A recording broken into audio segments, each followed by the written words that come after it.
ನಮಸ್ಕಾರ ಎಲ್ಲರಿಗೂ ಪರೀಕ್ಷೆ ಯೂಟ್ಯೂಬ್ ಚಾನೆಲ್ಗೆ ತಮಗೆಲ್ಲ ಆತ್ಮೀಯವಾದ ಸ್ವಾಗತ. ನಾನು ಕಾರ್ತಿಕ್, ನಿಮ್ಮ ಫಿಸಿಕ್ಸ್ ಟ್ಯೂಟರ್. ಮುಂಚೆ ಏನು ಮಾಡಿದ್ವಿ ನಾವು? ಮುಂಚೆ ಎಲೆಕ್ಟ್ರಿಸಿಟಿ ಪಾಠನ ಓದಿದ್ವಿ, ಅರ್ಥ ಮಾಡ್ಕೊಂಡ್ವಿ. ಇದಾದ್ಮೇಲೆ ಕೆಲವು ವರ್ಡ್ ಪ್ರಾಬ್ಲಮ್ಸ್ನ ಮಾಡಿದ್ವಿ ಅಲ್ವಾ? ಟೆಕ್ಸ್ಟ್ ಬುಕ್ಕಲ್ಲಿರೋ ವರ್ಡ್ ಪ್ರಾಬ್ಲಮ್ಸ್ ಎಲ್ಲ ಮಾಡ್ಬಿಟ್ಟು ಇವಾಗ ಸಮಯ ಯಾವ್ದಕ್ಕೆ ಬಂದಿದೆ ಅಂದರೆ, ನಾವು ಓದಿರೋದು ಮಾಡಿರೋದನ್ನೆಲ್ಲ ಪರೀಕ್ಷೆ ಮಾಡೋ ಸಮಯ ಬಂದಿದೆ. ಅಂದರೆ ಪ್ರೀವಿಯಸ್ ಇಯರ್ ಕ್ವಶನ್ಸ್ನ ಸಾಲ್ವ್ ಮಾಡೋ ಅಂತ ಟೈಮ್ ಇವಾಗ. ಸೊ ಈ ವಿಡಿಯೋ ಸೆಷನಲ್ಲಿ ನಾವು previous 5 years of question papers ಇಂದ ಎಲೆಕ್ಟ್ರಿಸಿಟಿ ಚಾಪ್ಟರ್ ಅಲ್ಲಿ ಬಂದಿರೋ ಕ್ವಶನ್ಸ್ ನ ಸಾಲ್ವ್ ಮಾಡ್ತಿದೀವಿ. ಅಂದ್ರೆ 2019 ಇಂದ ಹಿಡಿದ್ಬಿಟ್ಟು 2023 ವರೆಗೂ ಯಾವೆಲ್ಲ ಕ್ವಶನ್ಸ್ ಎಲೆಕ್ಟ್ರಿಸಿಟಿ ಚಾಪ್ಟರ್ ಇಂದ ಅಪಿಯರ್ ಆಗಿದೆಯೋ ಬೋರ್ಡ್ ಎಕ್ಸಾಮ್ಸ್ಗೆ, ಆ ಕ್ವಶನ್ಸ್ ನ ಸಾಲ್ವ್ ಮಾಡೋಣ. ಓಕೆ, ಸೊ ಬನ್ನಿ ಮೊದಲನೇ ಕ್ವಶನ್ ತಗೊಳ್ಳೋಣ. ಸೊ ಮೊದಲನೇ ಕ್ವಶನ್ ಎಷ್ಟು ಮಾರ್ಕ್ಸಿಗೆ ಅಂತ ಇಲ್ಲಿ ಬರ್ದಿರ್ತೀವಿ, ಹಾಗೂ ಯಾವ ಮಂತ್ ಯಾವ ಇಯರ್ ಇಂದ ಅಂತ ಇಲ್ಲಿ ಬರ್ದಿರ್ತೀವಿ. ಸೊ ಈ ಕ್ವಶನ್ ಬಂದ್ಬಿಟ್ಟು ಏಪ್ರಿಲ್ 2019 ಕ್ವಶನ್ ಪೇಪರ್ ಅಲ್ಲಿ ಕೇಳಿದ್ದಾರೆ. ಎಷ್ಟು ಮಾರ್ಕ್ಸಿಗೆ ಕೇಳಿದ್ದಾರೆ? 1 ಮಾರ್ಕ್ ಕೇಳಿದ್ದಾರೆ. ಸೊ ಸ್ಟೂಡೆಂಟ್ಸ್ ಜನರಲಿ ಏನ್ ಮಾಡ್ಬೇಕಂದ್ರೆ, 1 ಮಾರ್ಕ್ ಕ್ವಶನ್ಗೆ 1 ನಿಮಿಷನೇ ಟೈಮ್ ತಗೋಬೇಕು. 1 ನಿಮಿಷಕ್ಕಿಂತ ನೀವು ಜಾಸ್ತಿ ತಗೊಂಡ್ರೆ ಏನಾಗುತ್ತೆ, 5 ಮಾರ್ಕ್ಸ್ ಅಥವಾ 4 ಮಾರ್ಕ್ಸ್ ಕ್ವಶನ್ಗೆ ಆನ್ಸರ್ ಮಾಡೋದಕ್ಕೆ ಟೈಮ್ ಸಾಕಾಗಲ್ಲ. ಸೊ ಇದಕ್ಕೆ ನಾವೇನಂತ ಕರಿತೀವಿ? ಟೈಮ್ ಮ್ಯಾನೇಜ್ಮೆಂಟ್ ಅಂತ ಕರಿತೀವಿ. ಸೊ 1 ಮಾರ್ಕ್ ಕ್ವಶನ್ 1 ನಿಮಿಷದಲ್ಲೇ ಸಾಲ್ವ್ ಮಾಡಬೇಕು. ಓಕೆ, ಆ ರೀತಿಯಲ್ಲಿ ನೀವು ಪ್ರಿಪೇರ್ ಆಗಬೇಕು. ಅದು ಹೆಂಗ್ 1 ನಿಮಿಷದಲ್ಲಿ ಸಾಲ್ವ್ ಮಾಡೋದು ಹೇಳ್ಕೊಡ್ತೀವಿ ಕೇಳಿ. ಈಗ the resistance of the conductor is 27 ohms. So ಬರ್ಕೊಳ್ಳಿ, R is equal to 27 ohms. Next, if it is cut into 3 equal parts. So 3 equal parts ಅಂದ್ರೆ ಏನು? 27 ಡಿವೈಡೆಡ್ ಬೈ 3. 3 1s 3 9s ಅಂದ್ರೆ 9 ohms ಆಗುತ್ತೆ ಈಚ್ ಪಾರ್ಟ್. ಎಷ್ಟು parts ಇದಾವೆ? 3 parts ಇದಾವೆ. If it is cut into 3 equal parts and connected in parallel. ಇವ್ 3 part ಏನ್ cut ಆಗಿದಾವಲ್ವಾ, ಇವ್ 3ನು ನಾವು ಪ್ಯಾರಲಲ್ ಕನೆಕ್ಟ್ ಮಾಡಿದ್ರೆ ಅಂದ್ರೆ ಯಾವ ರೀತಿ ಅದು? ಅಂದ್ರೆ ಈ ರೀತಿಯಲ್ಲಿ ನೋಡಿ.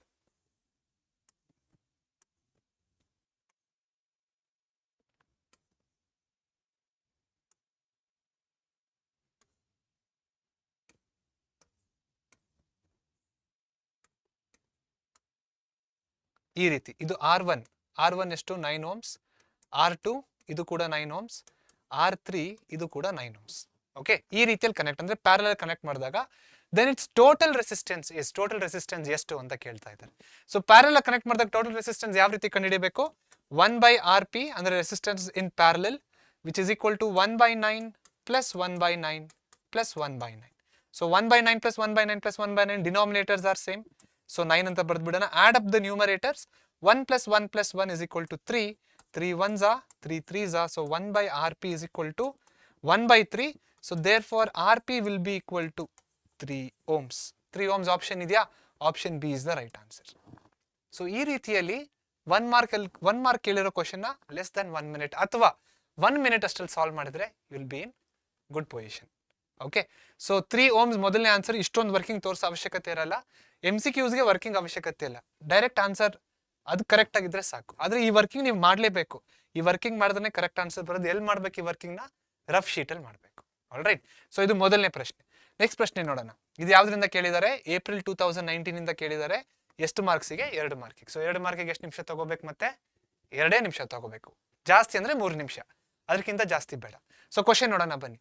Draw the diagram of an electric circuit in which the resistors R1, R2 and R3 are connected in parallel, okay, including an ammeter and a voltmeter, and mark the direction of the current.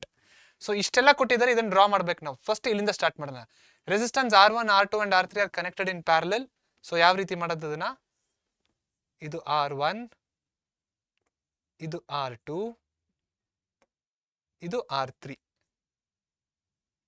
Parallel connect ಆಗಿದಾವೆ ಈಗ. Okay, ಇದ್ರ ಜೊತೆಗೆ ಬೇರೆ ಯಾವ components ಇದೆ? R1, R2, R3 ಆಗಿದೆ. R1, R2, R3 ಇದ್ರ ಜೊತೆಗೆ are connected in parallel including an ammeter and volt meter. So ಅಮ್ಮೀಟರ್ನ ಎಲ್ಲ ಹಾಕಂದ್ರೆ ಇಲ್ಲೇ ಹಾಕ್ಬೋದು ಅಮ್ಮೀಟರ್. ಸೊ ಇದನ್ನ ಅಮ್ಮೀಟರ್ ಅಂತ ಇರಲಿ. Okay, ammeter and volt meter. So voltmeter ಅಲ್ವಾ, ಅದಕ್ಕಿಂತ ಮುಂಚೆ ಬ್ಯಾಟ್ರಿ ಡ್ರಾ ಮಾಡೋಣ. ಸ್ವಿಚ್ ಡ್ರಾ ಮಾಡಬೇಕಾ? ವೋಲ್ಟ್ ಮೀಟರ್, ಅಮ್ಮೀಟರ್, ಸ್ವಿಚ್ ಕೇಳಿಲ್ಲ. So fine. ಸೊ ಇದು ಪ್ಲಸ್, ಇದು ಮೈನಸ್, ಇದು ಮೈನಸ್, ಇದು ಪ್ಲಸ್. ವೋಲ್ಟ್ ಮೀಟರ್ ಇವಾಗ ಎಲ್ಲಿ ಬರುತ್ತಂದ್ರೆ, ವೋಲ್ಟ್ ಮೀಟರ್ನ ಇಲ್ಲಿ ಡ್ರಾ ಮಾಡ್ಬೋದು ನೋಡಿ. ವೋಲ್ಟ್ ಮೀಟರ್ ಅಂದ್ರೆ ಅಕ್ರಾಸ್ ಒನ್ ರೆಸಿಸ್ಟರ್. ಸೊ ಇಲ್ಲಿ ಪಾಸಿಟಿವ್ ಆಗುತ್ತೆ, ಇಲ್ಲಿ ನೆಗೆಟಿವ್ ಆಗುತ್ತೆ. ಇಲ್ಲಿ ಏನ್ ಜ್ಞಾಪಕ ಇಟ್ಕೋಬೇಕಂದ್ರೆ, ammeter is always connected in series with the circuit and volt meter is always connected with parallel with the circuit. ಇವಾಗ ಡೈರೆಕ್ಷನ್ ಆಫ್ ಎಲೆಕ್ಟ್ರಿಕ್ ಕರೆಂಟ್ ಕೂಡ ಕೇಳಿದ್ದಾರೆ.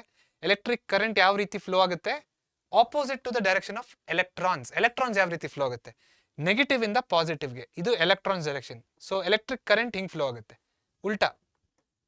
ಉಲ್ಟಾ to the direction of electrons. Okay, this is the direction of electric current. ನೀವು ಬೇಕಾದ್ರೆ name ಮಾಡ್ಬೋದು, ಈ ತರ ಬರೆದ್ಬಿಟ್ಟು ಡೈರೆಕ್ಷನ್ ಆಫ್ ಎಲೆಕ್ಟ್ರಿಕ್ ಕರೆಂಟ್ ಈ ತರ ತೋರಿಸ್ಬಿಟ್ಟು resistors, ammeter, voltmeter, battery ಅಂತ ನೇಮ್ ಕೂಡ ಮಾಡುತ್ತೆ. ಸೊ ಈ ತರ ಲೇಬಲ್ ಮಾಡಿಬಿಟ್ಟು ಕ್ಲೀನಾಗಿ ಡಯಾಗ್ರಾಮ್ ಬರೆದ್ಬಿಟ್ರೆ ಎಷ್ಟು ಮಾರ್ಕ್ಸ್ ಬರುತ್ತೆ, 2 ಮಾರ್ಕ್ಸ್ ಬರುತ್ತೆ. ಓಕೆ, ನೆಕ್ಸ್ಟ್ ಕ್ವಶನ್ಗೆ ಹೋಗೋಣ. 2 ಮಾರ್ಕ್ಸ್ ಕೇಳಿದ್ದಾರೆ ಏಪ್ರಿಲ್ 2019 ಇಂದ.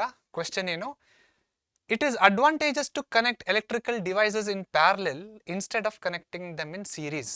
ವೈ ಅಂದ್ರೆ ಈಗ ಎಲೆಕ್ಟ್ರಿಕ್ ಡಿವೈಸಸ್ನ ಪ್ಯಾರಲಲ್ ಅಲ್ಲಿ ಕನೆಕ್ಟ್ ಮಾಡಿದ್ರೆ ತುಂಬಾ ನಮ್ಗೆ ಅಡ್ವಾಂಟೇಜ್ ಇದೆ ವೆನ್ ಕಂಪೇರ್ ಟು ಸೀರೀಸ್. ಯಾಕೆ? ಸೊ ಇದನ್ನ ಕೂಡ ನಾವು ಡಿಸ್ಕಸ್ ಮಾಡಿದೀವಿ ಯಾವಾಗ ಪಾಠವನ್ನ ಹೇಳ್ಕೊಡ್ಬೇಕಾದ್ರೆ. ಸೊ ಏನಕ್ಕೆ ಹೇಳಿ ಕನೆಕ್ಟ್ ಮಾಡಿದ್ರೆ ಈಸಿ ಆಗುತ್ತೆ, ಎಲೆಕ್ಟ್ರಿಕ್ ಡಿವೈಸಸ್ನ ಪ್ಯಾರಲಲ್ ಕನೆಕ್ಟ್ ಮಾಡಿದ್ರೆ ಏನಕ್ಕೆ ಈಸಿ ಆಗುತ್ತೆ ಅಂದ್ರೆ, ನೋಡಿ ಪ್ಯಾರಲಲ್ ಕನೆಕ್ಟ್ ಮಾಡಿದಾಗ ಏನಾಗುತ್ತೆ, ಎಲೆಕ್ಟ್ರಿಕ್ ಕರೆಂಟ್ ಡಿಸ್ಟ್ರಿಬ್ಯೂಟ್ ಆಗುತ್ತೆ. ಆಯ್ತಾ, ಎಲೆಕ್ಟ್ರಿಕ್ ಕರೆಂಟ್ ಡಿಸ್ಟ್ರಿಬ್ಯೂಟ್ ಆದಾಗ ಅಕಸ್ಮಾತ್ ಒಂದ್ ರೆಸಿಸ್ಟರ್ ಏನಾದ್ರು ಕೆಟ್ಟ ಹೋದ್ರೆ ಬೇರೆ ಅಪ್ಲಿಕೆನ್ಸಸ್ ಎಲ್ಲ ರನ್ ಆಗ್ತಾ ಇರುತ್ತೆ. ಆದ್ರೆ ಒಂದ್ ಅಪ್ಲಿಕೆನ್ಸ್ ಆ ರೆಸಿಸ್ಟರ್ ಕೆಟ್ಟೋಗಿರೋ ರೆಸಿಸ್ಟರ್ ಕನೆಕ್ಟ್ ಆಗಿರುತ್ತಲ್ವಾ, ಅದೊಂದು ವರ್ಕ್ ಆಗಲ್ಲ. ಸೊ ಪ್ಯಾರಲಲ್ ಕನೆಕ್ಟ್ ಮಾಡೋದ್ರಿಂದ ಏನ್ ಅಡ್ವಾಂಟೇಜ್ ಅಂದ್ರೆ, ಅಕಸ್ಮಾತ್ ಅಪ್ಪಿತಪ್ಪಿ ಒಂದೇನಾದ್ರೂ ಹಾಳಾಗೋದ್ರೆ ಬೇರೆದೆಲ್ಲ ಕೆಲಸ ಮಾಡ್ತಾ ಇರುತ್ತೆ. ಆನ್ಸರ್ನ ಈ ರೀತಿಯಲ್ಲಿ ಬರೀಬಹುದು. ಸೊ ಮೊದಲನೇ ಪಾಯಿಂಟ್ ಏನಿದೆ ನೋಡಿ, appliances connected in series. So series connection ಅಲ್ಲಿ appliances connected in series needs current of widely different values to operate properly. ಅಂದ್ರೆ ಏನು, ತುಂಬಾ ಬೇರೆ ವ್ಯಾಲ್ಯೂಸ್ ಆಫ್ ಎಲೆಕ್ಟ್ರಿಸಿಟಿ ಕರೆಂಟ್ ಬೇಕಾಗುತ್ತೆ ಯಾವ್ದಕ್ಕೆ, ಸೀರೀಸ್ ಅಲ್ಲಿ ಕನೆಕ್ಟ್ ಆದಾಗ ಆಪರೇಟ್ ಆಗೋದಕ್ಕೆ. ನೆಕ್ಸ್ಟ್ ಪಾಯಿಂಟ್ ಏನಿದೆ, ಇನ್ ಸೀರೀಸ್ ಸರ್ಕಿಟ್. ಸೊ ನಾನು ಹೇಳ್ದಂಗೆ, ಸೊ ಒಂದು ಕಾಂಪೋನೆಂಟ್ ಏನಾದ್ರು ಫೇಲ್ ಆದ್ರೆ, ಫಾರ್ ಎಕ್ಸಾಂಪಲ್ ಒಂದು ರೆಸಿಸ್ಟರ್ ಏನಾದ್ರು ಫೇಲ್ ಆದ್ರೆ ಸೀರೀಸ್ ಅಲ್ಲಿ, ಎಲೆಕ್ಟ್ರಿಕ್ ಕರೆಂಟ್ ನೆಕ್ಸ್ಟ್ ರೆಸಿಸ್ಟರ್ಗೆ ಹೋಗೋದು ಇಲ್ಲ, ನೆಕ್ಸ್ಟ್ ಅಪ್ಲಿಕೆನ್ಸಸ್ ವರ್ಕು ಆಗಲ್ಲ. ಸೊ ಬೇಸಿಕಲಿ ಸರ್ಕಿಟ್ ಯಾವ ತರ, ಸೀರೀಸ್ ಸರ್ಕಿಟ್ ಯಾವ ತರ ಇದೆ ಅಂದ್ರೆ, ಒಂದ್ಸತಿ ಯಾವ್ದಾದ್ರು ಒಂದು ಫಾಲ್ಟ್ ಆಗ್ಬಿಟ್ರೆ ಇಡೀ ಸರ್ಕಿಟೇ ವೇಸ್ಟ್ ಆಗೋಗುತ್ತೆ. ಸೊ ಇದೊಂದು ಡಿಸ್ಅಡ್ವಾಂಟೇಜ್ ಯಾವ್ದ್ರಲ್ಲಿ, ಸೀರೀಸ್ ಅಲ್ಲಿ. ನೆಕ್ಸ್ಟ್ ಪ್ಯಾರಲಲ್ ಬರೋದಾದ್ರೆ, but in parallel circuit current divides the electrical gadgets. So ನೋಡಿ 3 ರೆಸಿಸ್ಟರ್ಸ್ ಕನೆಕ್ಟ್ ಆಗಿದೆ ಇಲ್ಲಿ, ಇವು 3 ರೆಸಿಸ್ಟರ್ಗೆ ಒಂದೊಂದು ಎಲೆಕ್ಟ್ರಿಕಲ್ ಅಪ್ಲಿಕೆನ್ಸಸ್ ಕನೆಕ್ಟ್ ಆಗಿದೆ. ಅಕಸ್ಮಾತ್ ಇದೇನಾದ್ರೂ ಸ್ಟಾಪ್ ಆದ್ರೆ ವರ್ಕ್ ಆಗೋದು, ಹಾಳಾಗೋಗಿ ಏನೋ ಸ್ಟಾಪ್ ಆದ್ರೆ ಇನ್ನು ಇವೆರಡು ವರ್ಕ್ ಆಗ್ತಾನೆ ಇರ್ತವೆ. ಅದೇ ಸೀರೀಸ್ ಅಲ್ಲಿ ಹಂಗಾಗಲ್ಲ, ಒಂದ್ ಹಾಳಾದ್ರೆ ಇಡೀ ಸರ್ಕಿಟೇ ಹಾಳು. ಪ್ಯಾರಲಲ್ ಅಲ್ಲಿ ಒಂದೇನಾದ್ರೂ ಹಾಳಾದ್ರೆ ಅದು ಮಾತ್ರ ವರ್ಕ್ ಆಗಲ್ಲ, ಮಿಕ್ಕಿದೆರಡು ವರ್ಕಿಂಗ್ ಕಂಡೀಷನ್ಸ್ ಅಲ್ಲೇ ಇರುತ್ತೆ. This is helpful particularly when each gadget has different resistance. So 3 different resistance and requires different current to operate properly. So ಅರ್ಥ ಆಯ್ತಲ್ವಾ? ಸೊ ಈ ರೀತಿಯಲ್ಲಿ ಆನ್ಸರ್ನ ಬರೀಬೇಕು, ಎಕ್ಸ್ಪ್ಲನೇಷನ್ ಆಲ್ರೆಡಿ ಕೊಟ್ಟಿದ್ದೀನಿ. ಆಲ್ರೈಟ್, ನೆಕ್ಸ್ಟ್ ಕ್ವಶನ್ಗೆ ಹೋಗೋಣ. ಮುಂದಿನ ಪ್ರಶ್ನೆ 4 ಎಷ್ಟು ಮಾರ್ಕ್ಸ್ ಕೇಳಿದ್ದಾರೆ, 2 ಮಾರ್ಕ್ ಕೇಳಿದ್ದಾರೆ. ಏಪ್ರಿಲ್ 2019 ಅಲ್ಲಿ ಕೇಳಿದ್ದಾರೆ. ಸೊ ಏನಂತ ಕೇಳಿದ್ದಾರೆ, according to Joule's law of heating mention the factors on which the heat produced in a resistor depends upon. ಅಂದ್ರೆ ಹೀಟ್ ಪ್ರೊಡ್ಯೂಸ್ ಆದಾಗ ಜೂಲ್ಸ್ ಲಾ ಇನ ಪ್ರಕಾರ ಯಾವೆಲ್ಲ ಫ್ಯಾಕ್ಟರ್ಸ್ ಮೇಲೆ ಡಿಪೆಂಡ್ ಆಗುತ್ತೆ ಅಂತ ಕೇಳ್ತಾ ಇದ್ದಾರೆ. ಯಾವ ರೀತಿ ಆನ್ಸರ್ ಬರೀಬೇಕು ನೋಡೋಣ. According to this law write the formulas use to calculate the heat produced. So ಯಾವ ಫಾರ್ಮುಲಾ ಯೂಸ್ ಮಾಡ್ತೀವಿ ಹೀಟ್ ಕ್ಯಾಲ್ಕುಲೇಟ್ ಮಾಡೋದಕ್ಕೆ ಅಂತ ಕೂಡ ಕೇಳ್ತಾ ಇದ್ದಾರೆ, ಅದು ಕೂಡ ನೋಡೋಣ. ಸೊ ಯಾವ ರೀತಿ ಆನ್ಸರ್ ಬರೀಬೇಕು ಎಕ್ಸಾಮ್ ಅಲ್ಲಿ, ಈ ರೀತಿ ಆನ್ಸರ್ ಬರೀಬೇಕು ನೋಡಿ. Heat produced in a resistor is directly proportional to the square of the current for a given resistance. Next, directly proportional to the resistance of a given current. Next, directly proportional to the time for which the current flows through the resistor. So ಇಷ್ಟು ಜ್ಞಾಪಕ ಇಟ್ಕೊಳ್ಳೋ ಅವಶ್ಯಕತೆ ಇಲ್ಲ. So Jules ಲಾ ಯಾವ ತರ ಜ್ಞಾಪಕ ಇಟ್ಕೋಬಹುದು, ನೀವು ಈ ತರ ಜ್ಞಾಪಕ ಇಟ್ಕೋಬಹುದು ನೋಡಿ. H is equal to I square into R into T. ಇಲ್ಲಿ ಏನಿದೆಯೋ ಅದನ್ನೇ ನಾವಿಲ್ಲಿ ಸೆಂಟೆನ್ಸ್ ಅಲ್ಲಿ ಬರ್ದಿದ್ದೀವಿ ಅಷ್ಟೇ ನೋಡಿ. ಹೀಟ್ ಪ್ರೊಡ್ಯೂಸ್ಡ್ ಅಂದ್ರೆ H, okay, heat produced in resistor is directly proportional to the square of current for a given resistance, directly proportional to the resistance of the given current and directly proportional to the time for which the current flows through the resistor. So ಇದನ್ನೇ ಇಲ್ಲಿ sentence ಆಗಿ ಬರ್ದಿದ್ದೀವಿ. So ನೀವೇನ್ ಜ್ಞಾಪಕ ಇಟ್ಕೋಬೇಕು, ಇಷ್ಟು ಜ್ಞಾಪಕ ಇಟ್ಕೋಬೇಕು. And ಇದೇನಿದು, this is the formula used for what, formula used to calculate the heat generated. ಇದು ಸೆಕೆಂಡ್ ಪಾರ್ಟ್ಗೂ ಆನ್ಸರ್ ಆಗುತ್ತೆ. According to this law write the formula used to calculate the heat produced. This is the formula which is used to calculate the heat produced. And ಇಲ್ಲಿ ಬರಿಬೇಕಲ್ವಾ, ಇದನ್ನ ಬರೆಯೋದು ಕೂಡ ನೀವು ಇದನ್ನ ನೋಡ್ಕೊಂಡೇ ಬರಿಬಹುದು. Directly proportional to square of current, directly proportional to resistance and directly proportional to the time. So ಏನ್ ಜ್ಞಾಪಕ ಇಟ್ಕೋಬೇಕಿಲ್ಲಿ, ಇಷ್ಟನ್ನ ಮಾತ್ರ ಜ್ಞಾಪಕ ಇಟ್ಕೊಳ್ಳಿ. ಮಿಕ್ಕಿದನ್ನ ನೀವು ನಿಮ್ಮ ಓನ್ ಸೆಂಟೆನ್ಸ್ ಅಲ್ಲಿ ಅಥವಾ ಈ ರೀತಿಯಲ್ಲಿ ಬರೆದ್ರೆ ಫುಲ್ ಮಾರ್ಕ್ಸ್ ಬರುತ್ತೆ. ಅರ್ಥ ಆಯ್ತಲ್ವಾ? ಬನ್ನಿ ಮುಂದಿನ ಪ್ರಶ್ನೆಗೆ ಹೋಗೋಣ. ನೆಕ್ಸ್ಟ್ ಕ್ವಶನ್ಗೆ ಹೋಗೋಣ. 2 ಮಾರ್ಕ್ಸ್ ಕೇಳಿದ್ದಾರೆ, ಏಪ್ರಿಲ್ 2019 ಕೇಳಿದ್ದಾರೆ. ಸೊ ಇದೊಂದು ವರ್ಡ್ ಪ್ರಾಬ್ಲಮ್. ನೋಡೋಣ ವರ್ಡ್ ಪ್ರಾಬ್ಲಮ್ ಏನಿದೆ ಅಂತ. An electrical refrigerator rated 400 watts is used for 8 hours a day. An electric iron box rated 750 watts is used 2 hours a day. Calculate the cost of using these appliances for 30 days if the cost of 1 kilowatt hour is ₹3. ಈ 1 kilowatt hour ಏನಿದು, this is nothing but energy. 1 kilowatt of energy, 1 kilowatt hour of energyಗೆ ಎಷ್ಟು ರೂಪಾಯಿ charge ಮಾಡ್ತಾ ಇದ್ದಾರೆ ಇವರು? ₹3 charge ಮಾಡ್ತಾ ಇದ್ದಾರೆ. So now what is the energy consumed by refrigerator? Energy consumed by refrigerator. ಅದೇ ರೀತಿಯಲ್ಲಿ what is the energy consumed by iron box? So refrigerator ಎಷ್ಟು ಎನರ್ಜಿ ಕನ್ಸ್ಯೂಮ್ ಮಾಡ್ತಾ ಇದೆ? Refrigerator 400 what's of energy consume ಮಾಡ್ತಾ ಇದೆ. ಅದ್ರ ಜೊತೆಗೆ 8 hours per day into 30. ಅದೇ ರೀತಿಯಲ್ಲಿ ಐರನ್ ಬಾಕ್ಸು 750 ವಾಟ್ಸ್ 2 ಅವರ್ ಒಂದಿನಕ್ಕೆ 30 ದಿನಕ್ಕೆ. ಸೊ ಇದು ಎಷ್ಟಾಗುತ್ತೆ ನೋಡಿ, ಇದು 8 3s are 24, 240 ಆಗುತ್ತೆ. 3 2s are 6, 600 ಆಗುತ್ತೆ. So 240 into 400 96,000 because 24 into 4 is 96. ಅದೇ ರೀತಿಯಲ್ಲಿ 75 into 6, so 150, 300, 450, 450 and 2 more zeros. ಆ 2 more zeros ಎಲ್ಲಿಂದ ಬರ್ತಾ ಇದೆ? ಇಲ್ಲಿಂದ ಹಾಗೂ ಇಲ್ಲಿಂದ. ಸೊ ಟೋಟಲ್ ಎನರ್ಜಿ ಕನ್ಸ್ಯೂಮ್ಡ್ ಎಷ್ಟಾಗುತ್ತೆ ಈಗ? Total energy consumed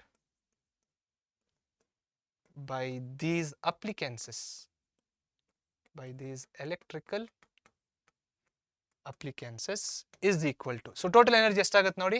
0 0 0 1, 9 plus 1 is 10, 10 plus 4 is 14, 141,000 watts of energy use ಆಗ್ತಾ ಇದೆ.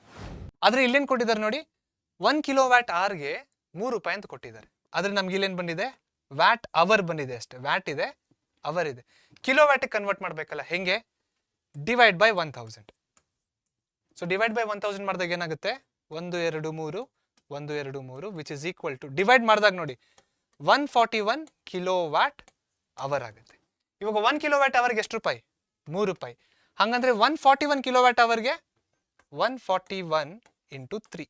So this will become 3 1s are 3 plus 1 is 4.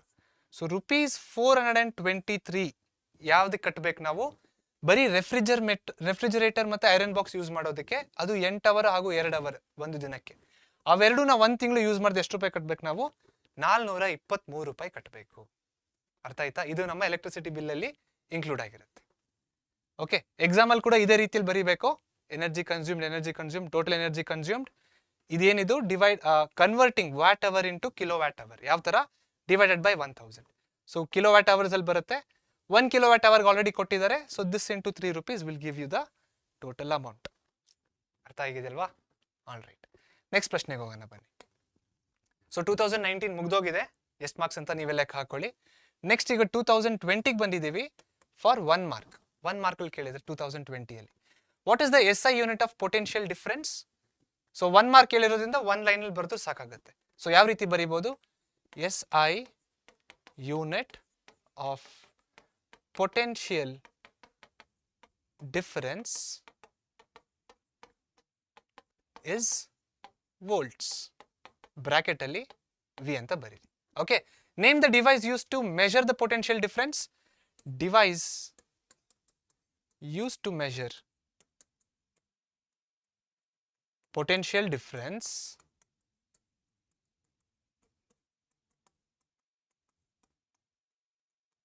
is voltmeter. ಅಷ್ಟೇ. 1 ಮಾರ್ಕಿಗೆ ಇಷ್ಟು ಬರೆದ್ರೆ ಸಾಕು. 1 ಮಾರ್ಕ್ ಫುಲ್ ಬರುತ್ತೆ. ಸೊ ಜಸ್ಟ್ ಅಂಡರ್ಲೈನ್ ಮಾಡಿ ಬೇಕಾದ್ರೆ, ವೋಲ್ಟ್ಸ್ನ ಅಂಡರ್ಲೈನ್ ಮಾಡಿ, ವೋಲ್ಟ್ ಮೀಟರ್ನ ಅಂಡರ್ಲೈನ್ ಮಾಡಿದ್ರೆ ಸಾಕು. ಓಕೆ, ಸೊ ಮತ್ತೆ ಎಷ್ಟು ನಿಮಿಷ ತಗೊಂಡ್ವಿ? ಲೆಸ್ ದನ್ 1 minute ತಗೊಂಡಿದ್ದೀವಿ. ಟೈಮ್ನ ಯಾವಾಗಲೂ ಗಮನದಲ್ಲಿ ಇಟ್ಕೋಬೇಕು. ಇದನ್ನ ನೀವು ಸಾಲ್ವ್ ಮಾಡಬೇಕಾದ್ರೂ ಅಷ್ಟೇ, ಪ್ರಾಕ್ಟೀಸ್ ಮಾಡಬೇಕಾದ್ರೂ ಅಷ್ಟೇ, ಜಸ್ಟ್ ಟೈಮ್ನ ಗಮನದಲ್ಲಿ ಇಟ್ಕೊಳ್ಳಿ. ಎಷ್ಟು ನಿಮಿಷ ತಗೋತಾ ಇದ್ದೀರಿ ಅಂತ ನೀವೇ ಅಸೆಸ್ ಮಾಡ್ಕೊಳ್ಳಿ. ಜಾಸ್ತಿ ತಗೋತಾ ಇದ್ರೆ ಸ್ವಲ್ಪ ಕಡಿಮೆ ತಗೊಳಕ್ ಟ್ರೈ ಮಾಡಿ. All right, next question again for 2 marks from March 2020. ಏನಂತ ಕೊಟ್ಟಿದ್ದಾರೆ ನೋಡೋಣ. The resistivity of manganese wire, okay, resistivity of manganese wire of length 1 meter is 1.84 into 10 to the power of minus 6. Solution. So ಈ ತರ word problems ಏನು ಬರೀಬೇಕು, first given ಅಂತ ಬರೆದ್ಬಿಡೋಣ. Given rho mn ಅಂದ್ರೆ resistivity of manganese wire is 1.84 into 10 to the power of minus 6 ohm meter. Length ಎಷ್ಟು ಕೊಟ್ಟಿದ್ದಾರೆ, length will be equal to 1 meter and at 20 degrees Celsius temperature T is equal to 20 degrees Celsius. The diameter of the wire is 3 into 10 to the power of minus 4. Small d is equal to 3 into 10 to the power of minus 4. Okay. What will be the resistance of the wire at that temperature? ಅಂದ್ರೆ ಈ ಕೊಟ್ಟಿರೋ ಡಾಟಾದ ಮೇಲೆ resistance ಎಷ್ಟು ಕೊಟ್ಟಿರೋ ವೈರ್ದು ಅಂತ ಕೇಳ್ತಿದ್ರೆ at the given temperature. ಯಾವ ಫಾರ್ಮುಲಾನ use ಮಾಡಬೇಕು ಬರೀರಿ ಇಲ್ಲಿ. ಫಾರ್ಮುಲಾ ಯೂಸ್ಡ್, ಯಾವ ಫಾರ್ಮುಲಾನ ಯೂಸ್ ಮಾಡ್ಬೇಕು ನಾವಿಲ್ಲಿ, rho is equal to, sorry,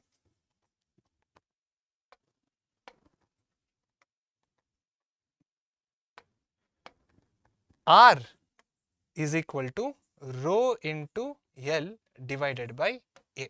ಎಲ್ಲ ಇದೆಯಾ ನೋಡಿ ನಮ್ಮ ಹತ್ರ, ರೋ ಇದೆಯಾ, ರೋ ಇದೆ, ಎಲ್ ಕೂಡ ಇದೆ, ಎ ಒಂದೇ ಇಲ್ಲ. ಎ ಅಂದ್ರೆ ಏನು, area of cross section. Wire ಯಾವ ಶೇಪಲ್ಲಿ ಇರುತ್ತೆ, ವೈರ್ ಸರ್ಕ್ಯುಲರ್ ಶೇಪಲ್ಲಿ ಇರುತ್ತೆ. ಹಾಗೂ ಸರ್ಕ್ಯುಲರ್ ಶೇಪಿನ ಏರಿಯಾ ಯಾವ ರೀತಿ ಕಂಡುಹಿಡಿಬಹುದು ನಾವು, area can be found out by pi into R square. ಕರೆಕ್ಟಾ, area is equal to pi into R square. R ಕೊಟ್ಟಿದ್ದಾರೆ, ಆರ್ ಕೊಟ್ಟಿಲ್ಲ, ಆದ್ರೆ ಡಿ ಕೊಟ್ಟಿದ್ದಾರೆ. So what is R, but R is equal to D by two. So D ಏನಿದೆ, 3 into 10 to the power of minus 4 divided by 2. So 3 divided 2 is nothing but 1.5 into 10 to the power of minus 4. ಇದೇನಾಗುತ್ತೆ, ಇದು ನಮ್ಮ R ಆಗುತ್ತೆ. Pi ಜಾಗದಲ್ಲಿ ಏನು ಬರೀಬಹುದು ನೀವು, pi ಜಾಗದಲ್ಲಿ 22/7 ಅಂತ ಬರೀಬಹುದು. So ಇವಾಗ ಎಲ್ಲಾನು ಇದ್ರಲ್ಲಿ ಸಬ್ಸ್ಟಿಟ್ಯೂಟ್ ಮಾಡೋಣ, ನೋಡಿ ಏನು ಸಿಗುತ್ತೆ. R is equal to 1.84 into 10 to the power of minus 6 into 1 divided by 22/7 into r ಎಷ್ಟಿದೆ, r square ಮಾಡಬೇಕಲ್ವಾ, 1.5 into 10 to the power of minus 4 the whole square. ಈ ರೀತಿಯಲ್ಲಿ ನಾವೇನು ಮಾಡಿದ್ವಿ, ಸಬ್ಸ್ಟಿಟ್ಯೂಟ್ನ ಮಾಡಿದ್ದೀವಿ. ಯಾವುದರಲ್ಲಿ, ಕೊಟ್ಟಿರೋ ಫಾರ್ಮುಲಾದಲ್ಲಿ. ಇವಾಗ ಸಬ್ಸ್ಟಿಟ್ಯೂಟ್ ಮಾಡ್ಬಿಟ್ಟು ಇದನ್ನು ಹೆಂಗೆ ಸಾಲ್ವ್ ಮಾಡಬೇಕು ಅದನ್ನ ಆಲ್ರೆಡಿ ನಾನು ಪಾಠದಲ್ಲಿ ಹೇಳ್ಕೊಟ್ಬಿಟ್ಟಿದ್ದೀನಿ ಅಲ್ವಾ, ಜ್ಞಾಪಕ ಇದೆ ಅಲ್ವಾ. ಅದೇ ರೀತಿಯಲ್ಲಿ ಸಿಂಪ್ಲಿಫೈ ಮಾಡಿಕೊಂಡು ಸಾಲ್ವ್ ಮಾಡಿದಾಗ R is equal to 26.02 ohms ಅಂತ ಬರುತ್ತೆ. So this will be R final answer. So ಯಾವ ರೀತಿ ಬರೀಬೇಕು ನೋಡಿ, first given data, formula used, ಮತ್ತೆ ಈ ಫಾರ್ಮುಲಾದಲ್ಲಿ ಏನೇನು ಬೇಕು ಎಲ್ಲ ಇದೆಯಾ ಅಂತ ನೋಡ್ಕೋಬೇಕು. ಎಲ್ಲ ಇದ್ರೆ ಓಕೆ, ಡೈರೆಕ್ಟ್ ಸಬ್ಸ್ಟಿಟ್ಯೂಟ್ ಮಾಡ್ಬಿಟ್ಟು ಆನ್ಸರ್ ಕಂಡುಹಿಡಿಯಿರಿ. ಅಕಸ್ಮಾತ್ ಒಂದೊಂದ್ಸತಿ ಏನಾಗುತ್ತೆ ನೋಡಿ, ಏರಿಯಾ ಕೊಟ್ಟಿರಲಿಲ್ಲ, ಅದ್ರ ಡಯಾಮೀಟರ್ ಕೊಟ್ಟಿದ್ದಾರೆ, ಡಯಾಮೀಟರ್ ಇಂದ ರೇಡಿಯಸ್ ಕಂಡುಹಿಡಿದ್ಬಿಟ್ಟು ಏರಿಯಾನ್ ಕಂಡುಹಿಡಿದು ಅದನ್ನ ಇಲ್ಲಿ ಹಾಕ್ಬಿಟ್ಟು ಸಾಲ್ವ್ ಮಾಡಿದಾಗ ರೆಸಿಸ್ಟೆನ್ಸ್ ನಮಗೆ 26.02 ohms ಬರುತ್ತೆ. ಅರ್ಥ ಆಯ್ತಲ್ವಾ. ಸೊ ಲೆಸ್ ದೆನ್ 2 minutes ತಗೋಬೇಕು, ಮತ್ತೆ not more than that. Next question ಹೋಗೋಣ ಬನ್ನಿ. ಸೊ ಕ್ವಶನ್ 8 ಇದು 2 marks ಕೇಳಿದ್ದಾರೆ, ಮಾರ್ಚ್ 2020 ಇಂದ ಕೇಳಿದ್ದಾರೆ. Calculate the resistance in the circuit, total resistance in the circuit and total current flowing in the circuit ಅಷ್ಟೇ. So circuit ನ ನೋಡಿಕೊಂಡು solution given is circuit. So solution ಅಲ್ಲಿ ಫಸ್ಟ್ ಏನ್ ಕಂಡುಹಿಡಿಬೇಕು ನಾವು, R is equal to question mark and I is equal to question mark. What formula to be used here, ನಮ್ಗೆ ಯಾವ formula use ಮಾಡ್ಬೇಕಂತ ಗೊತ್ತಿದೆ. Will be using Ohm's law which is given by V is equal to I times R. This is the formula that will be using. So circuit ನೋಡೋಣ ಯಾವ ರೀತಿಯಲ್ಲಿ ಇದೆ circuit. ಇದು parallel ಸೀರೀಸಾ, ಪ್ಯಾರಲಲ್ ಇದೆ, correct. So circuit parallel ಆಗಿದೆ. Parallel ಆಗಿರ್ಬೇಕಾದ್ರೆ ಏನ್ ಕಾನ್ಸ್ಟೆಂಟ್ ಆಗಿರುತ್ತೆ, ಏನ್ ಸೇಮ್ ಆಗಿರುತ್ತೆ, ವೋಲ್ಟೇಜ್ ಸೇಮ್ ಆಗಿರುತ್ತೆ, ಏನ್ ಡಿಫ್ರೆಂಟ್ ಆಗಿರುತ್ತೆ ಅಥವಾ ಏನ್ ಡಿಸ್ಟ್ರಿಬ್ಯೂಟೆಡ್ ಆಗಿರುತ್ತೆ, ಕರೆಂಟ್ ಡಿಸ್ಟ್ರಿಬ್ಯೂಟೆಡ್ ಆಗಿರುತ್ತೆ. So voltage is same across the whole thing. So we already ಬಂದ್ಬಿಡುತ್ತೆ ನಮಗೆ. ವಿ ಎಷ್ಟು, ಸರ್ಕಿಟ್ ನೋಡಿ ಇಲ್ಲಿ ಎಷ್ಟು ಕೊಟ್ಟಿದ್ದಾರೆ, ವಿ 6 volts ಕೊಟ್ಟಿದ್ದಾರೆ. So we 6 volts. ಇವಾಗ ಐ ಮತ್ತೆ ಆರ್ ಕಂಡುಹಿಡಿಬೇಕು. ಈ ಮೂರು ರೆಸಿಸ್ಟರ್ಸು ಪ್ಯಾರಲಲ್ ಕನೆಕ್ಟ್ ಆಗಿದೆ. ಈ ಮೂರು ರೆಸಿಸ್ಟರ್ಸ್ ಮತ್ತೆ ಈ ರೆಸಿಸ್ಟರ್ ಯಾವ ರೀತಿಯಲ್ಲಿ ಕನೆಕ್ಟ್ ಆಗಿದೆ, ಸೀರೀಸ್ ಅಲ್ಲಿ ಕನೆಕ್ಟ್ ಆಗಿದೆ ಅಲ್ವಾ. ಸೊ ಈ ಪ್ಯಾರಲಲ್ ರೆಸಿಸ್ಟರ್ಸ್ ಯಾವ ತರ ಕಂಡುಹಿಡಿಬೇಕು. ಸೊ 1/RP ಅಂದ್ರೆ resistance in parallel is equal to 1/2 plus 1/4 plus 1/4. So L C M ನೋಡಿ, ಡಿನಾಮಿನೇಟರ್ಸ್ ಎಲ್ಲ ಬೇರೆ ಬೇರೆ ಇದೆ. ಎಲ್ ಸಿ ಎಂ ತಗೊಂಡಾಗ ಏನು ಬರುತ್ತೆ ನಮಗೆ, ಎಲ್ ಸಿ ಎಂ ಬಂದ್ಬಿಟ್ಟು ಇಲ್ಲಿ 4 ಬರುತ್ತೆ. 2 what times is 4? 2 times is 4. 2 into 1 will become 2 plus 4 1 times is 4. So 1 into 1 will become 1. Again 4 1 times is 4. 1 into 1 will become 1. 2 plus 1 3, 3 plus 1 is equal to 4 by 4 which is equal to 1 ohms. ಯಾವ್ದಕ್ಕಿದು 1 by rp.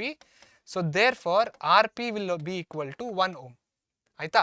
Next ಇದು ನೋಡಿ, ಇದು series ಅಲ್ಲಿ ಇದೆ. Series ಅಂದ್ರೆ ಏನ್ ಮಾಡ್ಬೇಕು, ಮತ್ತೆ direct ಆಗಿ ಆಡ್ ಮಾಡಬೇಕು. So therefore total r is equal to 1 plus 5 which is equal to 6 ohms. ಈ 1 ಎಲ್ಲಿಂದ ಬಂತು? ಇದ್ರದ್ದು ಎಫೆಕ್ಟಿವ್ ರೆಸಿಸ್ಟೆನ್ಸ್. ಇವು ಮೂರು ಪ್ಯಾರಲಲ್ ಕನೆಕ್ಟ್ ಆಗಿದ್ದಾವೆ ನೋಡಿ. ಇದ್ರದ್ದು ಎಫೆಕ್ಟಿವ್ ರೆಸಿಸ್ಟೆನ್ಸ್ ಬಂದ್ಬಿಟ್ಟು ಎಷ್ಟು ಬಂತು? 1 ohms ಅಂತ ಬಂದಿದೆ. ಇಲ್ಲಿ ಸೀರೀಸ್ ಅಲ್ಲಿ ಕನೆಕ್ಟ್ ಆಗಿರೋದ್ರಿಂದ ಇದು ಡೈರೆಕ್ಟ್ ಆಗಿ ಆಡ್ ಮಾಡಬಹುದು. So 1 plus 5 is equal to 6 ohms ಅಂತ ಬಂತು.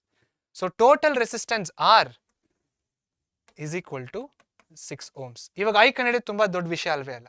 R ನ ಆ ಕಡೆ ಕಳಿಸಿ ಅಷ್ಟೇ. ಸೊ R 6 ಇದೆ, V ಕೂಡ 6 ಇದೆ.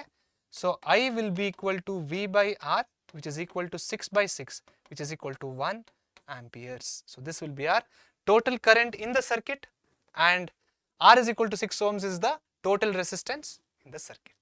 ಅರ್ಥ ಆಯ್ತಲ್ವಾ? ಸೊ ಸರ್ಕ್ಯೂಟ್ ನೋಡ್ಕೊಂಡು ಈ ರೀತಿ ನೋಡಿ, ಪ್ಯಾರಲಲ್ ರೆಸಿಸ್ಟೆನ್ಸ್, ಪ್ಯಾರಲಲ್ ಅಂದ್ರೆ ಈ ರೀತಿ ಮಾಡಬೇಕು. ಸೀರೀಸ್ ಆಗಿದ್ರೆ ಡೈರೆಕ್ಟ್ ಆಗಿ ಆಡ್ ಮಾಡಬೇಕು. ವೋಲ್ಟೇಜ್ ಕೊಟ್ಟಿರ್ತಾರೆ, ಜ್ಞಾಪಕ ಇಟ್ಕೊಳ್ಳಿ. ವೋಲ್ಟೇಜು ಪ್ಯಾರಲಲ್ ಯಾವಾಗಲೂ ಸೇಮ್ ಆಗಿರುತ್ತೆ. ಏನು ಡಿಸ್ಟ್ರಿಬ್ಯೂಟ್ ಆಗಿರುತ್ತೆ? ಕರೆಂಟ್ ಡಿಸ್ಟ್ರಿಬ್ಯೂಟೆಡ್ ಆಗಿರುತ್ತೆ. ಆಲ್ ರೈಟ್, ಮುಂದಿನ ಪ್ರಶ್ನೆಗೆ ಹೋಗೋಣ. ಮುಂದಿನ ಪ್ರಶ್ನೆ state Joule's law of heating. Jules law of heating ಅಂದ್ರೆ ಏನು ಅಂತ ಕೇಳ್ತಾ ಇದ್ದಾರೆ. Explain the working of electric filament bulb. ಇದನ್ನ ಕೇಳಿರೋದು 3 ಮಾರ್ಕಿಗೆ ಮಾರ್ಚ್ 2020 ಅಲ್ಲಿ. So Jules law of heating ಅದನ್ನ ಆಲ್ರೆಡಿ ನಾವು ನೋಡಿದೀವಲ್ವ. ಏನು ಜೂಲ್ಸ್ ಲಾ ಆಫ್ ಹೀಟಿಂಗ್ ಅಂದ್ರೆ H is equal to I square into R into T. ಅದೇ Joule's law of heating. Okay, so ಅದನ್ನ ಯಾವ ರೀತಿ ಬರಿಬೇಕು? State Joule's law of heating ನ ಈ ರೀತಿಯಲ್ಲಿ ಬರಿಬಹುದು. Heat produced in a resistor. Heat produced in a resistor is directly proportional to square of current, directly proportional to the resistance of the given current R, and directly proportional to the time which the current flows through the resistance. So ಇದನ್ನೇ ಅವ್ರು word format ಅಲ್ಲಿ ಬರ್ದಿದ್ದಾರೆ ಅಷ್ಟೇ, ಬೇರೆ ಏನು ಮಾಡಿಲ್ಲ ಜಾಸ್ತಿ. ನೀವು ಕೂಡ ಅದನ್ನೇ ಮಾಡ್ಬೋದು. ಇದನ್ನ ಜ್ಞಾಪಕ ಇಟ್ಕೊಳ್ಳಿ, ಇದೇ ಜೂಲ್ಸ್ ಲಾ. ಇದನ್ನ ಈ ರೀತಿಯಲ್ಲಿ ಬರೀಬೇಕು. ಅರ್ಥ ಆಯ್ತಲ್ವಾ? Okay, explain the working of electric filament in a bulb. So ನೋಡಿ, ಫಿಲಮೆಂಟ್ ಇನ್ ಅ ಬಲ್ಬ್ ಈ ರೀತಿಯಲ್ಲಿ ಇರುತ್ತೆ. Okay, bulb something like this ಇರುತ್ತೆ. ಹೆಂಗ್ ವರ್ಕ್ ಆಗ್ತಿದೆ ಎಲೆಕ್ಟ್ರಿಕ್ ಫಿಲಮೆಂಟ್ ಅಂತ ಕೇಳ್ತಾ ಇದ್ದಾರೆ. ಸೊ ನಾವೇನ್ ಮಾಡ್ತಿದೀವಿ, ಇಲ್ಲಿ ಎಲೆಕ್ಟ್ರಿಕ್ ಪವರ್ನ ಸಪ್ಲೈ ಮಾಡ್ತಿದೀವಿ. ಎಲೆಕ್ಟ್ರಿಕ್ ಪವರ್ ಸಪ್ಲೈ ಮಾಡಿದಾಗ ಏನಾಗುತ್ತೆ, ಈ ಫಿಲಮೆಂಟು ಹೀಟ್ ಆಗಕ್ಕೆ ಸ್ಟಾರ್ಟ್ ಆಗುತ್ತೆ.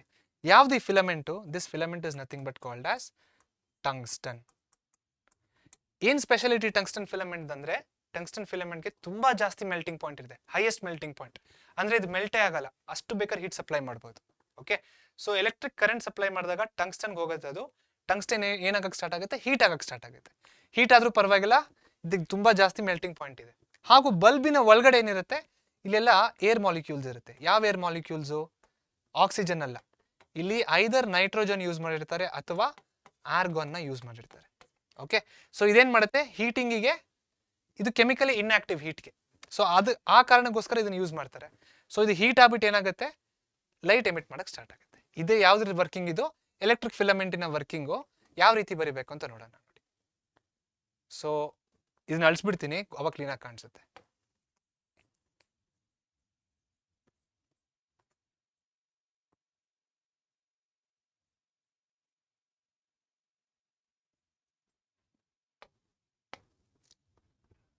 ಓಕೆ, ಇಲ್ಲಿ ನೋಡಿ, a strong metal with high melting point ಅಂದ್ರೆ ಯಾವ್ದು? Tungsten. Point such as tungsten is used for making the bulb filament. Next, the bulbs are usually filled with chemically inactive nitrogen or argon. ಏನಕ್ಕೆ? To prolong the life of the filament. ಅದು chemically inactive, heating ಆಗೋದು support ಮಾಡಲ್ಲ. So ಅದಕ್ಕೆ ಏನಾಗುತ್ತೆ, ಜಾಸ್ತಿ ದಿನ ಉರಿಯುತ್ತೆ ಅಂತ, ಜಾಸ್ತಿ ಹೀಟ್ ಆಗುತ್ತೆ. ಹೀಟ್ ಜಾಸ್ತಿ ಆಗ್ಬಿಟ್ಟು ಏನಾಗುತ್ತೆ, ನಮಗೆ ಬೆಳಕು ಕೊಡುತ್ತೆ. ಥರ್ಡ್ ಪಾಯಿಂಟ್ ನೋಡಿ, most of the power consumed by the filament appears as heat. Tungsten element heat ಆಗ್ತಿದೆ. ಆಕ್ಚುಲಿ ಹೀಟ್ ಆಗೋದ್ರಿಂದ ನಮ್ಗೆ ಏನು ಕೊಡ್ತಾ ಇದೆ ಅದು, but a small part of it is in the form of light radiated. So ಇದನ್ನೇ ನಾನು ಎಕ್ಸ್ಪ್ಲೇನ್ ಮಾಡಿರೋದು. ಈ ರೀತಿಯಲ್ಲಿ ನೀವು ಬರಿಬೋದು. ಮತ್ತೆ ನೋಡಿ ಎಷ್ಟು ಮಾರ್ಕ್ಸ್ ಬರ್ತಾ ಇದೆ, 3 ಮಾರ್ಕ್ಸ್. 3 to 4 ಮಿನಿಟ್ಸ್ ತಗೋಬೇಕಷ್ಟೇ ಇದಕ್ಕೆ, not more than that. All right, time management ಮಾಡಿ, that is the most important thing. Next question. So ಇದು ಕೂಡ 3 ಮಾರ್ಕ್ಸ್ ಕೇಳಿದ್ದಾರೆ, ಮಾರ್ಚ್ 2020 ಇಂದ ಕೇಳಿದ್ದಾರೆ. ಪ್ರಶ್ನೆ ಏನಪ್ಪಾ ಅಂದ್ರೆ, state Ohm's law, how ammeter and volt meter should be connected in the electric circuit. What is the use of these instruments in the circuit? So state Ohm's law. So H is equal to I square into R into T. Which law is this? Joule's law, alva? Ohm's law ಯಾವ ತರ ಜ್ಞಾಪಕ ಇಟ್ಕೋಬೇಕು? V is equal to R into I. Resistance, current and voltage. ಇದೇ Ohm's law. V is directly proportional to current, directly proportional symbol ತೆಗೆದ್ಬಿಟ್ಟು equal to sign ಹಾಕಿದಾಗ ಒಂದು constant ಬರುತ್ತೆ. ಅದೇನಪ್ಪ ಕಾನ್ಸ್ಟೆಂಟ್ ಅಂದ್ರೆ ರೆಸಿಸ್ಟೆನ್ಸ್. ಸೊ ಓಮ್ಸ್ ಲಾ ಯಾವ ರೀತಿಯಲ್ಲಿ ಬರೀಬಹುದು ಇದನ್ನ ಜ್ಞಾಪಕ ಇಟ್ಕೊಳ್ಳಿ. ಓಮ್ಸ್ ಲಾಗೆ ಅಟ್ ಕಾನ್ಸ್ಟೆಂಟ್ ಟೆಂಪರೇಚರ್, ಈ ಪಾಯಿಂಟ್ ತುಂಬಾ ಇಂಪಾರ್ಟೆಂಟ್ ಮೆನ್ಷನ್ ಮಾಡಬೇಕು ಆಯ್ತಾ. At constant temperature the potential difference V across the ends of a given metallic wire in an electric circuit is directly proportional to the current flowing through it. So ಇಲ್ಲಿ ಏನು extra ಆಗ್ತಾ ಇದೆ ಅಂದ್ರೆ ಒಂದು constant temperature, potential difference ಈ ಪದನ ಕೂಡ use ಮಾಡಬೇಕು. Of a given metallic wire in electric circuit is directly proportional, ಅದನ್ನ ನಾವು ಇಲ್ಲೇ ನೋಡಿದೀವಿ, to the current flowing through it. So this is called as Ohm's law. Next question ಏನು ಕೇಳಿದ್ದಾರೆ, how ammeter and volt meter should be connected in electric circuit. ಇದನ್ನ ಮುಂಚೆ ಕೂಡ ನೋಡಿದೀವಿ ಒಂದು MCQ ಅಲ್ಲಿ. Ammeter should be connected in series and voltmeter should be connected in parallel in an electric circuit. Last question, what is the use of these instruments in the circuit? So ammeter ಏನಕ್ಕೆ use ಮಾಡ್ತೀವಿ ನಾವು ಹೇಳಿ ನೋಡೋಣ. ammeter ನ ಒಂದು circuit ಅಲ್ಲಿ ಎಷ್ಟು current ಇದೆ ಅಂತ ಅಳೆಯೋದಕ್ಕೆ ಯೂಸ್ ಮಾಡ್ತೀವಿ, ಹಾಗೂ ವೋಲ್ಟ್ ಮೀಟರ್ ನ ಪೊಟೆನ್ಷಿಯಲ್ ಡಿಫರೆನ್ಸ್ ಎಷ್ಟಿದೆ across two different points in conductor ಅಂತ ಅಳೆಯೋದಕ್ಕೆ ಯೂಸ್ ಮಾಡ್ತೀವಿ ವೋಲ್ಟ್ ಮೀಟರ್. ಅರ್ಥ ಆಗಿದೆ ಅಲ್ವಾ? ಬನ್ನಿ ನೆಕ್ಸ್ಟ್ ಕ್ವಶನ್ಗೆ ಹೋಗೋಣ. 1 ಮಾರ್ಕ್ ಕೇಳಿದರೆ ಏಪ್ರಿಲ್ 2021 ಇಂದ ಕೇಳಿದ್ದಾರೆ. I think this is a MCQ again. So question ಓದೋಣ. An electric lamp whose resistance is 30 ohms and a conductor of 6 ohms resistance are connected in series. Connected in series ಅಂದ್ರೆ ಗೊತ್ತಾಯ್ತಲ್ವ ಏನ್ ಮಾಡ್ಬೇಕಂತ. Okay. To a 9 volt battery, series ಅಲ್ಲಿ ಇದೆ, 9 volt battery ಕೂಡ ಇದೆ. The total current flowing in the circuit is, total current ಅಂದ್ರೆ I is equal to question mark. ಯಾವ ಫಾರ್ಮುಲಾ ಯೂಸ್ ಮಾಡಬೇಕು? V is equal to IR. V ಎಷ್ಟು? 9. I ಗೊತ್ತಿಲ್ಲ. R ಎಷ್ಟು? R ಎಷ್ಟು ಈಸಿ ಕಂಡುಹಿಡಿಯೋದು ನೋಡಿ. ಸೀರೀಸ್ ಅಲ್ಲಿ ಕನೆಕ್ಟ್ ಆಗಿದೆ, ಡೈರೆಕ್ಟ್ ಆಗಿ ಆಡ್ ಮಾಡಿ. 6 + 30 is 36. 36 ನಾ ಕಡೆ ಕಳಿಸಿ. I will be equal to 9 divided by 36. 9 1s are 9 4s are 1/4 can also be written as 0.25 amperes. Quarter ತಾನೆ 1/4 ಅಂದ್ರೆ. 1/4 is nothing but written as 0.25 amperes. Option C is the right answer. ಅರ್ಥ ಆಯ್ತಲ್ವಾ? Series ಆಗಿ connect ಆದ resistance easy, just add ಮಾಡೋದು. Parallel ಆಗಿ connect ಮಾಡಿದಾಗ LCM ತೆಗಿಬೇಕಾದ್ರೆ. ಆಲ್ರೈಟ್, ನೆಕ್ಸ್ಟ್ ಕ್ವಶನ್ಗೆ ಹೋಗೋಣ ಬನ್ನಿ. The metal used in the filament of electric bulb is correct tungsten. 1 mark ಕೇಳಿದರೆ less than 1 minute again. Next, ಇದು ಕೂಡ 1 mark, April 2021. A device used to change the resistance in an electric circuit is. Resistance change ಮಾಡುವಂತ device ಯಾವುದು? Volt meter ಅಲ್ಲ, ammeter ಅಲ್ಲ. ಅದು voltage ಕಂಡುಹಿಡಿಯೋದಕ್ಕೆ ಅಂದ್ರೆ ಮೆಷರ್ ಮಾಡೋದಕ್ಕೆ, ಅಮ್ಮೀಟರ್ ಕರೆಂಟ್ ಮೆಷರ್ ಮಾಡೋದಕ್ಕೆ. ಗ್ಯಾಲ್ವನೋಮೀಟರ್ ಅಲ್ಲ. ಉಳಿದಿರೋದು ಯಾವುದು? Rheostat. So rheostat is use to change the resistance in an electric circuit. Okay, ಇದನ್ನ ಟೆಕ್ಸ್ಟ್ ಬುಕ್ ಅಲ್ಲಿ ಕೂಡ ಕೊಟ್ಟಿದ್ದಾರೆ, ಪಾಠದಲ್ಲೂ ಹೇಳ್ಕೊಟ್ಟಿದ್ದಾರೆ. Next, Ohm is the SI unit of electric potential difference, resistance, electric current, electric charge. Resistance, electric potential difference, electric current, electric charge. Resistance is the right answer. Okay, next question. The correct formula that shows the relationship between the potential difference, electric current and resistance in electric circuit is. So ಇವಾಗ ತಾನೇ ಒಂದು problem ನ ಮಾಡಿದ್ವಿ. ಯಾವ formula ನೋಡಿದ್ವಿ? V is equal to IR ನೋಡಿದ್ವಿ, ಕರೆಕ್ಟಾ? V is equal to IR ಇದಲ್ಲ. V is equal to IR ಇದು ಅಲ್ಲ. V is equal to RI. IR RI ಎರಡು ಒಂದೇ. So option C is the right answer. So ಅದೇ Ohm's law. V is equal to IR ಅನ್ನೋದೇ Ohm's law. ಅದನ್ನ ಆದ್ರೆ ಬರೆಯಬೇಕಾದ್ರೆ ಯಾವ ತರ ಬರೀಬೇಕು? At constant temperature the potential difference, ಅದನ್ನೆಲ್ಲ ಬರೆದ್ಬಿಟ್ಟು ಕ್ಲೀನಾಗಿ ಸೆಂಟೆನ್ಸ್ ಫ್ರೇಮ್ ಮಾಡ್ಬಿಟ್ಟು ಬರೀಬೇಕು. ಓಕೆನಾ? ನೆಕ್ಸ್ಟ್, 2 ಮಾರ್ಕ್ ಕೇಳಿದರೆ ಏಪ್ರಿಲ್ 2022 ಅಲ್ಲಿ ಕೇಳಿರೋ ಪ್ರಶ್ನೆ ಇದು. Draw schematic diagram of electric circuit. Diagram draw ಮಾಡಬೇಕು, comprising of electric cell, electric bulb, ammeter and plug key. Electric cell ಅಂದ್ರೆ ಯಾವ ತರ ಗೊತ್ತಾ? ಒಂದೇ ಮಾಡಬೇಕು. ಈ ತರ 2-3 ಮಾಡಿದ್ರೆ ಬ್ಯಾಟ್ರಿ ಆಗೋಗುತ್ತೆ ಅದು. ಓಕೆ, ಎಲೆಕ್ಟ್ರಿಕ್ ಸೆಲ್ ಆಯ್ತು. ಎಲೆಕ್ಟ್ರಿಕ್ ಸೆಲ್ ಆಗಿದೆ. ಎಲೆಕ್ಟ್ರಿಕ್ ಬಲ್ಬ್ ಇದೆ. ಸೊ ಇಲ್ಲಿ ಬರೆಯೋಣ ಬಲ್ಬ್ನ. ಎಲೆಕ್ಟ್ರಿಕ್ ಬಲ್ಬ್, ಅಮ್ಮೀಟರ್ ಇಲ್ಲಿ ಬರೆಯೋಣ ಅಮ್ಮೀಟರ್. ಹಾಗೂ ಪ್ಲಗ್ ಕೀನ ಈ ರೀತಿ ಬರೆಯೋಣ. ಸೊ ಇದು ಪ್ಲಸ್, ಇದು ಮೈನಸ್, ಇದು ಮೈನಸ್, ಇದು ಪ್ಲಸ್, ಇದು ಪ್ಲಗ್ ಕೀ. ಸೊ ಮತ್ತೆ ಲೇಬಲ್ ಮಾಡ್ಬೋದು. Electric cell, bulb, ammeter, plug key. So ಇದನ್ನ ಯಾವ್ದ್ರಿಂದ ಕಲ್ತಿದ್ದೀವಿ ನಾವು? ಡಿಫ್ರೆಂಟ್ ಎಲೆಕ್ಟ್ರಿಕಲ್ ಕಾಂಪೋನೆಂಟ್ಸ್, 11 ಕಾಂಪೋನೆಂಟ್ಸ್ ಇದೆ. ಜ್ಞಾಪಕ ಇದೆಯಲ್ವಾ? ಸೊ ಅದನ್ನ ಜ್ಞಾಪಕ ಇಟ್ಕೊಂಡ್ರೆ ನೋಡಿ ಸರ್ಕಿಟ್ ಡ್ರಾ ಮಾಡೋದು ತುಂಬಾ ಈಸಿ ಆಗುತ್ತೆ. ಸೊ ಆ 11 ಕಾಂಪೋನೆಂಟ್ಸ್ ನೀವು ಕಲಿತ ಎಲೆಕ್ಟ್ರಿಕ್ ಕಾಂಪೋನೆಂಟ್ಸ್ ಸಿಂಬಲ್ಸ್ ಜ್ಞಾಪಕ ಇಟ್ಕೊಂಡ್ರೆ ಈಸಿಯಾಗಿ 2 ಮಾರ್ಕ್ಸ್ನೆಲ್ಲ ಸ್ಕೋರ್ ಮಾಡ್ಬೋದು. ಓಕೆ, ಸೊ ಇದಕ್ಕಿಂತ ಜಾಸ್ತಿ ಮಾಡಬೇಡಿ, ಅದು ಬ್ಯಾಟ್ರಿ ಆಗುತ್ತೆ. ಎಲೆಕ್ಟ್ರಿಕ್ ಸೆಲ್ ಅಂದ್ರೆ ಬರೀ ಒಂದೇ ಇರಬೇಕಷ್ಟೇ. ಓಕೆ, ನೆಕ್ಸ್ಟ್ ಮುಂದಿನ ಪ್ರಶ್ನೆಗೆ ಹೋಗೋಣ ಬನ್ನಿ.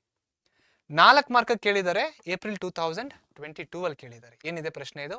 What are the advantages of connecting electric devices in parallel in an electric circuit instead of them connecting in series? So ಈ ಪ್ರಶ್ನೆ ಆಲ್ರೆಡಿ ನಾವು ಡಿಸ್ಕಸ್ ಮಾಡಿದ್ದೀವಿ. ಅಂದ್ರೆ ಎಲೆಕ್ಟ್ರಿಕಲ್ ಅಪ್ಲಿಕೆನ್ಸಸ್ ನ ಪ್ಯಾರಲಲ್ ಆಗಿ ಕನೆಕ್ಟ್ ಮಾಡಿದ್ರೆ ಏನ್ advantage when compare to series ಅಂತ ಕೇಳ್ತಾ ಇದ್ದಾರೆ. ನೆಕ್ಸ್ಟ್ ಏನಿದೆ? How ammeter and volt meter connected in electric circuit, what are their functions? ಇದು ಕೂಡ ಡಿಸ್ಕಸ್ ಮಾಡಿದ್ದೀವಿ. ನೋಡಿ 2 ಕ್ವಶನ್ಸ್ ಇಲ್ಲಿ 2 ಮಾರ್ಕ್ಸ್ ಈಚ್. ಆಯ್ತಾ? ಇದಕ್ಕೆ 2 ಮಾರ್ಕು, ಇದಕ್ಕೆ 2 ಮಾರ್ಕು. ಸುಮ್ಮನೆ ಒಂದು ರಿವಿಷನ್ ಮಾಡೋಣ.